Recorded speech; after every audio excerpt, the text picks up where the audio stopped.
Alright, so let's go ahead and look at some examples of rubrics and checklists. Okay, so we saw the group assessment example, and you guys are familiar with the type of so you guys are familiar with the examples of my rubrics. They're actually not my rubrics, they're the MA-TESOL program at San Bernardino's rubrics. When you see this format, this is going to be included in your final portfolio to show what you've accomplished in the MA-TESOL program, which means that you don't want to delete. If I email this to you, you don't want to delete that. If your teacher hands it back to you, you don't want to throw it away. You need to keep a record of your portfolios for your portfolio. Okay, so whenever it's in this format, you need to keep a record of it. Okay, keep a copy of it. So you're familiar with this type of assessment.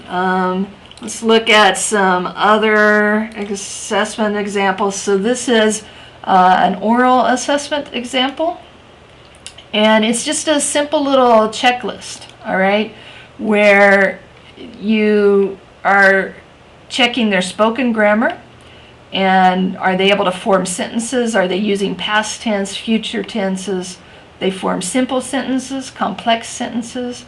The errors prevent the comprehension, and errors prevent comprehension is a yes or no check mark, but form sentences, they can do that alone or they can do that with help. You choose one of those columns to put a check mark in. Use past tenses alone, you would put a mark. With help, you'd put a mark. Okay, so this is a simple oral assessment. This is a more elaborate presentation evaluation form, and you would circle where on the scale they fall for the delivery, planning, voice, participation,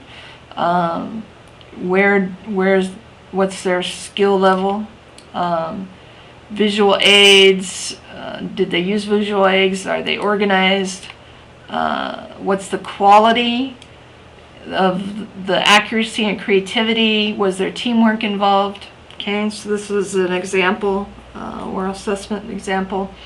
How do you create rubrics? Well, the most famous rubric maker is Rubistar. Okay, and you just do a Google search for Rubistar, and it'll come up with this. And you choose what type of content are you grading. So is it writing? Are you going to do an oral project or a multimedia project? And then you click on that, and then you're going to choose which type of writing rubric do you want to use.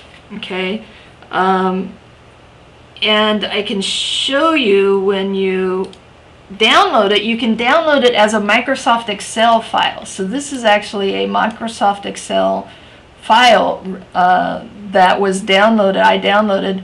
Well, I created online this rubric in Rubistar, okay, using their format, in their template, and then it gave me a choice of how I wanted to save it. And so I saved it as a Microsoft Excel file.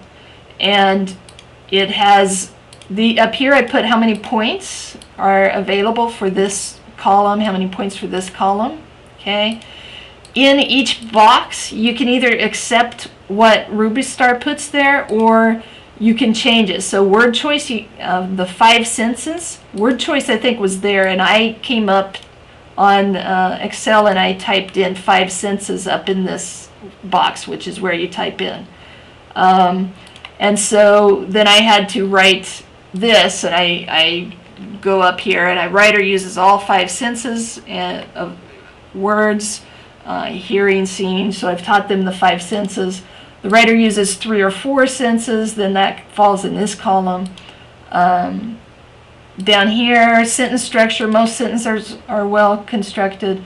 There's 2 or 3 awkward sentences, falls in this column. So you can make changes to your Rubistar in Excel and then save it. Okay. And by the way, if I click over here, I can